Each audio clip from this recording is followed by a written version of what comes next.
Од Кочани денеска стартува првата македонска национална лига во роботика.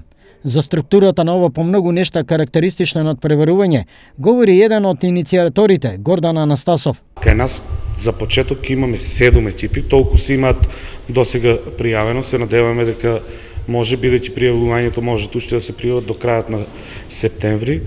Ние ќе имаме едно надпреварување, официјално надпреварување, бидејќи на тоа се стандардите кои што ги налагаат, а целото првенство трае во текот на целата година или кај нас.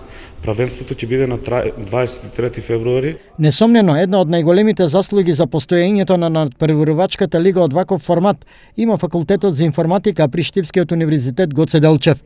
И многу ми е мило што токму факултетот за информатика ја доби лиценцата од словенците за одржување на овој надпревар во следните 2 години. И се започна прво со наша финансиска поддршка на учениците од Кочани претходната година, ама еве оваа година се јавуваме и во улога на организатори и спроведувачи на овој надпревар. Помош во востановувањето на роботската лига има и Ротари клубот од Кочани и Виница. Главниот надпревар е планиран за 23 февруари наредната година.